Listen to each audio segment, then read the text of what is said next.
महाराष्ट्र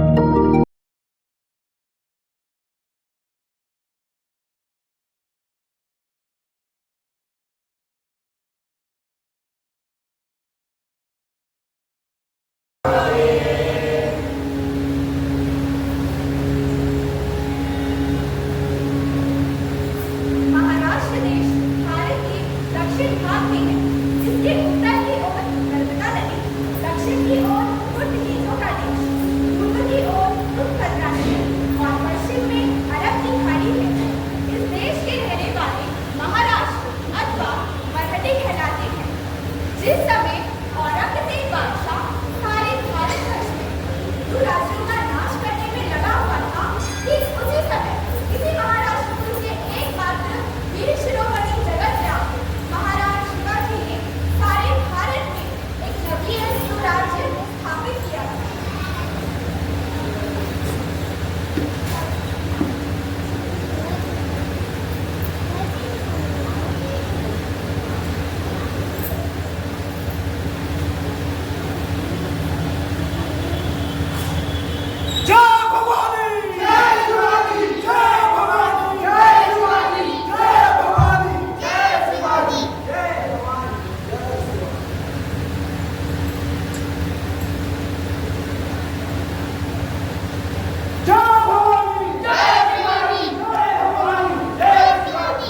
शिवाजी के साथ ही महाराष्ट्र देश में और भी अनेक वीर हुए थे और वे वीर भी शिवाजी की ही भांति अति सामान्य वंश में जन्म लेकर अपने अपने उद्योग और बाहुबल से एक एक राज्य और राजवंश की प्रतिष्ठा कर गए।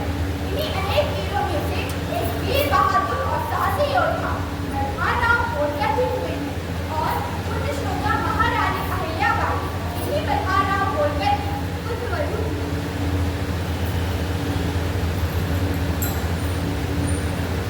बाबा, बाबा, उठो।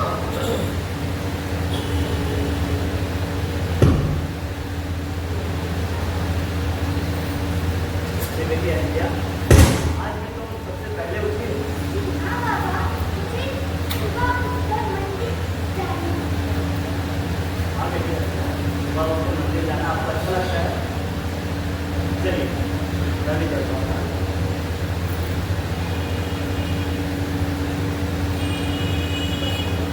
बेटी अहिल्या बहुत फूल उड़ रहे हैं। आंखें बंद कर दो। लगता है गाँव में कोई आया है। बेटी अहिल्या, आज मैं मंदिर जाने में थोड़ी देरी हो सकती है, क्योंकि गांव के बाहर बहुत सारे पुरसवार दिन हैं। लगता है कोई यात्री हो। मैं भी देखूं बाबा।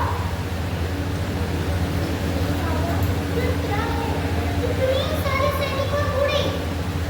अरे ये तो हमारे राजा मनहार राव होलकर के प्रणाम महाराज। नमस्ते, आप इस गांव के पाटिल लगते हैं? जी महाराज, मैं मनकाजी शिंदे हूँ और ये मेरी बेटी अहिल्या। रोहित जाते जाते हाँ अभी आवाज जाते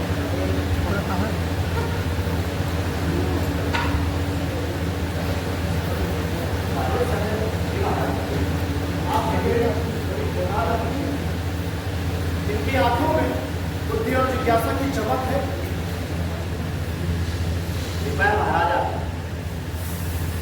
लेकिन अभी अहिल्या बहुत छोटी है महाराज। ये दिखने में भले कम उम्र की हो सकती है, लेकिन इनका मन परिपक्व लगता है। उनके लिए मेरी तरफ से प्रस्ताव। क्षमा करें महाराज, मैं समझा नहीं। पंडित साहब, मेरे मन में आपके परिवार के लिए बहुत सम्मान है। मैंने आपकी बेटी को देखा है। अगर आप गणपति हो तो अपने पुत्र खंडेराव होलकर के लिए इन्हें वधू के रूप में स्वीकार करना चाहता हूँ। महाराज, ये तो बड़े सम्मान की बात है। किंतु महाराज, अहिल्या बहुत छोटी है महाराज, और इस समय बहुत कुछ पढ़ना है और बहुत कुछ सीखना है महाराज। आप चिंता न करें पाटिल साहब, इसे हर वो शिक्षा दी जाएगी जो एक रानी बनने के लिए जरूरी है। ये महल में नहीं, सर्वश्रेष्ठ शिक्षा प्राप्त करेंगे और एक कुशल शासिका बनने के लिए तैयार है। ये एक महान रानी बनेगी। वो न सिर्फ मालवा की रानी होंगी बल्कि प्रजा के लिए एक आदर्श भी होंगी।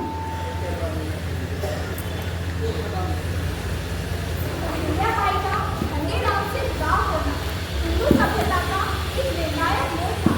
8 साल की अहिल्या छोटी ग्रामीण, उसकी शिक्षा दीक्षा अब महलों में होनी थी।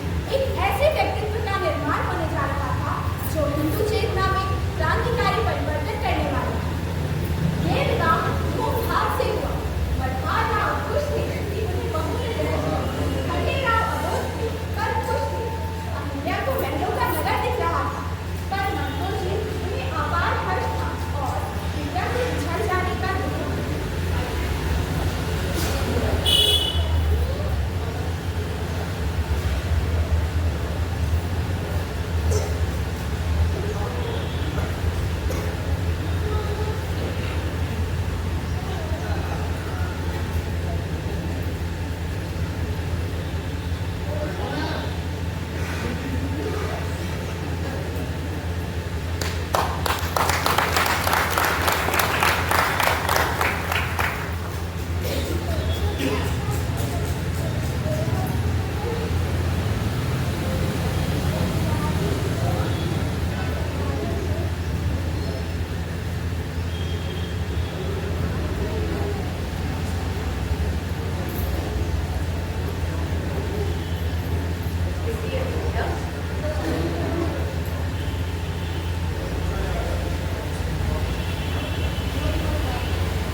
प्रधानमंत्री हुआ करते थे।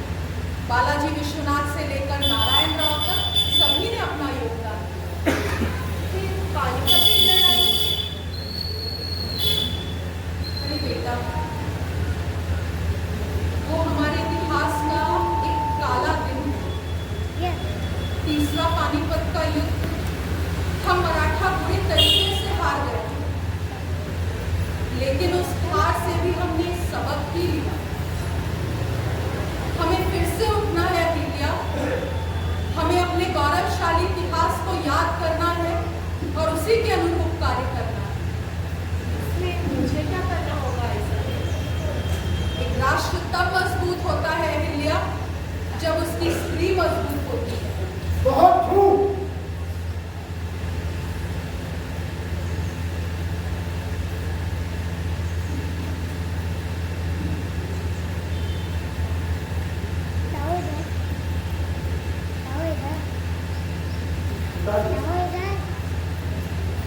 आप मुझे जानना चाहते हैं? हाँ खंडेराव, आओ बैठ जाओ। अहिल्या, मुझे लगता है खंडेराव को राज्य के खर्चों के बारे में थोड़ा और समझाया जाने की जरूरत है। बेटा ये बताओ, ये महंगा घोड़ा तुमने कहाँ से लिया? तुम्हारे रेशमी वस्त्र भी बहुत महंगे लगते हैं। वही बात है जो आप हमेशा कहते हैं, राजा को शान से रहना चाहिए। मैंने सोचा युद्ध के मैदान में जाने से पहले उत्तम घोड़ा और शानदार पोशाक होना जरूरी है, नहीं तो शत्रुओं को हमारी कमजोरी का पता चल जाएगा। बेटा, युद्ध में वीरता और रणनीति सबका रुतबा बनाया जाता है, ना कि ये महंगे घोड़ों और रेशमी वस्त्रों से। सब दिखावे की चीजें। सच्चा राजा वो होता है जो प्रजा के हित को सर्वोपरि रखे। राज का खजाना फिजूल खर्च के लिए नहीं है, केवल सैनिकों के लिए है जो सीमा पर लड़ते हैं। ये उन किसानों के लिए है जो अन्न उजाड़ते हैं। ये उन व्यापारियों के लिए है जो रियासत की समृद्धि बढ़ाते हैं। ये उन्हीं की धन का संग्रह है। हमें इसका सदुपयोग करना चाहिए। मैं आप दोनों की बात समझता हूँ। ऊपर युवा राजकुमार को शोभा बनाए रखना भी तो आवश्यक है।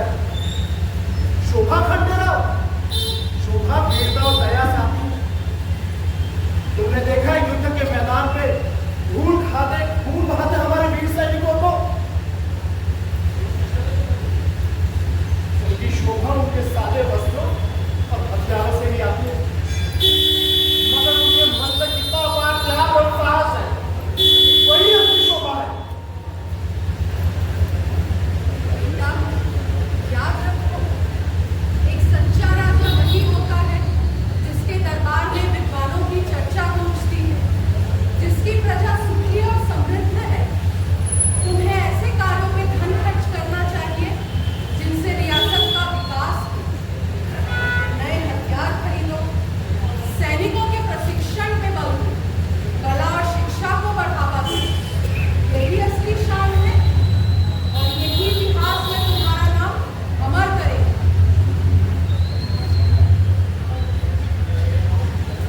क्षमा करें पिताजी, आपने मेरी आंखें खोली। मैंने गलती की। अब से मैं राज्य के खर्चों को लेकर ज्यादा सतर्क हूँ। रियासत के विकास और प्रजा के भलाई के लिए ही धन खर्च करेंगे। शाबाश बेटा, यही तो श्री राजकुमार के लक्षण है। अपनी गलती को मानना और उसमें सुधार का साहस है।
सेना के लिए हमारी अपनी जरूरत होती है। धन कहाँ है? हमारी जरूरतें घर में लाओ, हमारी प्रजा की जरूरतों की बात आती है। एक मजबूत राज्य धर्मपरायणता और न्याय के नींव पर बना होता है, ना कि केवल धन की। धर्मपरायणता और न्याय युद्ध नहीं जीतेंगे इलिया। हमें एक मजबूत सेना की जरूरत है और एक मजबूत सेना को सिक्कों की है। और एक मजबूत सेना पर विद्वान नेता की जरूरत है, जो जिम्मेदार खर्च के मूल्यों को समझता है। हम किसी को खर्च नहीं कर सकते करते रहो। खर्च के लिए 33 सिक्के का हिसाब रखो। और अधिक सिक्के खोजने के रास्ते हैं। हम व्यापारियों के साथ कुछ करों की दरों पर पुनः बातचीत कर सकते हैं।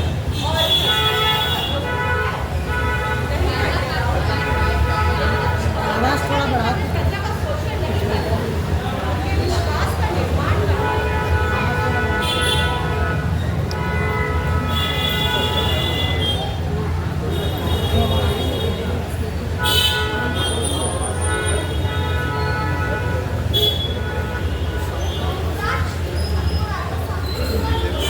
आप लोग ना ये माइक के सामने में आइए, माइक के सामने में तो आवाज़ नहीं जा रही। नीचे लगे माइकों से बीच में आइए, नीचे लगे माइकों के बीच में आइए, सामने में। सबसे अच्छा मित्र हो सकता है, लेकिन कभी कभी शत्रु भी होता है। जब अंग्रेजी लोगों ने शौक देने से इनकार कर दिया, तब मल्हार राव की ये महती जिम्मेदारी बन गई कि वे शक्ति का प्रदर्शन करें। तुम्हें कौन सही लगता है? माँ, यह सही है। ऐसा क्यों? हमें क्रांति से काम लेना चाहिए। और मुझे तो लगता है कि युवराज खंडेराव सही है, क्योंकि हम सैनिक हैं, हमें लड़ना चाहिए। अगर शांति से काम नहीं लिया जाएगा तो हम तो मारे जाएंगे। हम मराठा सैनिक हैं। हम लड़ेंगे और अपने मातृभूमि में मर जाने के लिए हमेशा तैयार रहेंगे। जय शिवाजी।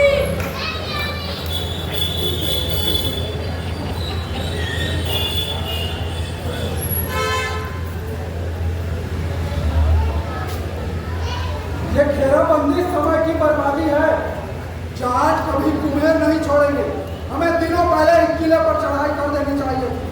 खैर रखो खंडेराव, एक अच्छा रणनीतिकार जानता है कि क्या बात करना है और कब इंतजार करना है।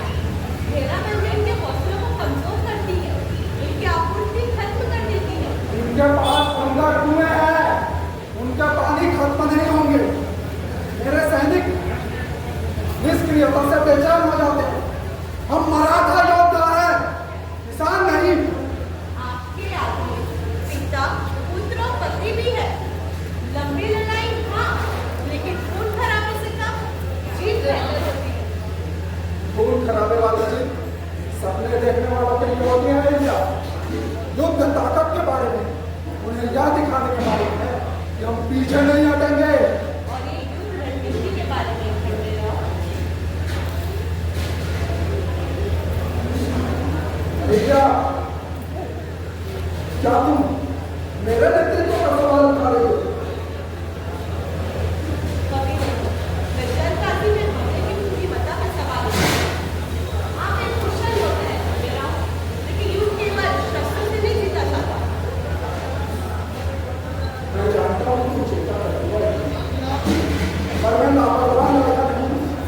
मैं हमारा होकर उनकी विरासत का बहुत उठाता हूँ। और आप उसका सम्मान अच्छी तरह करते हैं।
अपने राज्य की बागडोर संभाली। छत्रपति शिवाजी महाराज की पत्नी, उन्होंने कठिनतम परिस्थितियों में भी अपने राज्य की बागडोर को संभाला था। ये हमारे इतिहास की शक्तिशाली महिलाएं हैं अहिल्या, और तुम्हें भी इन्हीं के पद चिन्हों पर चलना हो। लेकिन मैं उनकी जैसी नहीं हूँ, मैं इतनी मजबूत नहीं हूँ। तुम हो अहिल्या, तुम्हारे अंदर एक शेरनी छुपी हुई है, तुम्हें उसे जगाना होगा। तुम खंडेराव की विरासत हो, तुम्हें इस विरासत को आगे बढ़ाना है। तुम्हें क्या लगता है कि सिर्फ मालेराव में तुम्हारी संतान है? देखो इस भारत भूमि और मालवा के हिंदू समाज को एक मां की आवश्यकता है। जिस गौरव का गान अधूरा है, तुम्हें उसे पूरा करना होगा। अहिल्या, तुम्हें सती नहीं होना चाहिए।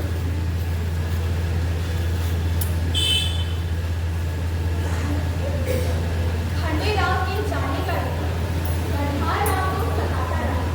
वे अब राजकाज में कम ध्यान दे पाते थे। समय के साथ उनकी की गति हो गई। तब अहिल्या बाई ने मालेराव को राजा बनाया। अवसर पाकर कुछ दरबारियों ने अहिल्या बाई को सिंहासन से हटाने का प्रयत्न किया, पर जनप्रियता के चलते संभव नहीं हुआ। तब उन्होंने तत्कालीन पेशवा से शिकायत की। पेशवा राघोबा भी उनकी बातों में आ गए। तब अहिल्या बाई ने पेशवा को पत्र लिखा।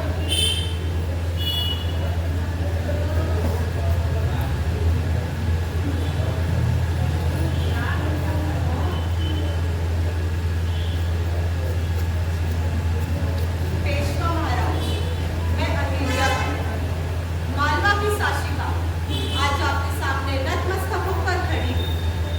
मैं जानती हूँ आपकी चिंताएं वो दायित्व अपार है, फिर भी मेरी विनती है कि आप मेरी बात सुनिए। मालवा, जो कभी एक दूरस्थ क्षेत्र था, आज मराठा साम्राज्य का एक गौरवशाली हिस्सा बन चुका है। यह संभव हुआ है मेरे स्वसुर मल्हारराव की निष्ठा, पति खंडेराव होलकर की दूरदर्शी का। हमने इस राज्य को सुरक्षित किया, राजस्व में वृद्धि की और मराठा संस्कृति की ज्योति को प्रज्वलित रखा है।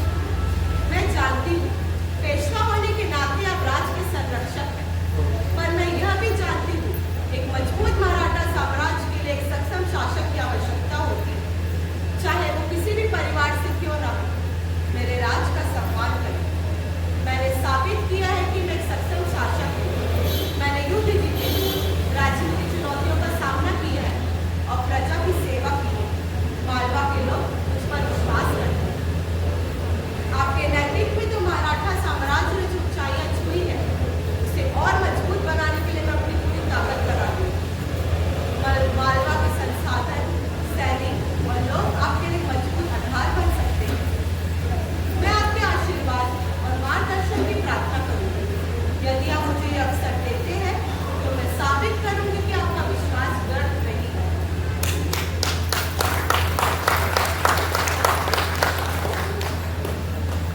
अहिल्या बाई के दरबार में शिकायत पेश की गई है।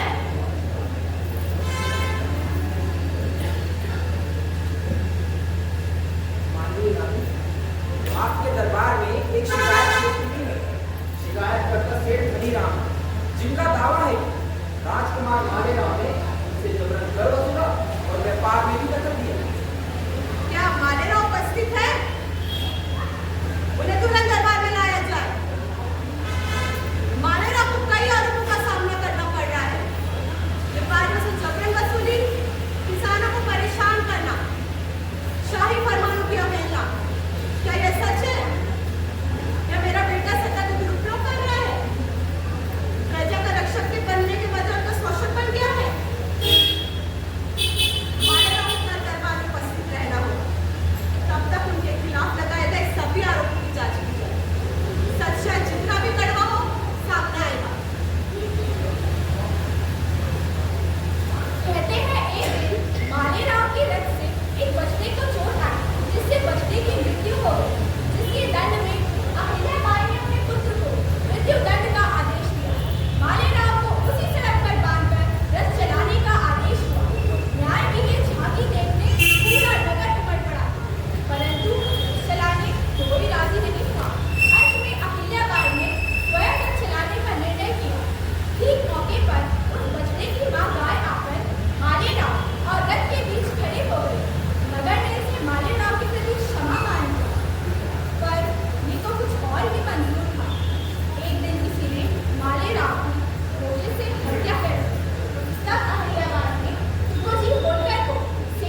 तुलसी को अहिल्या के लिए हुआ था, अब वो अहिल्याबाई को सीता के लिए हो रहा। पर अहिल्याबाई के जीवन का दुख यही खत्म नहीं होता। यशवंतराव की मृत्यु के पश्चात मुक्ताबाई ने सती होने का निर्णय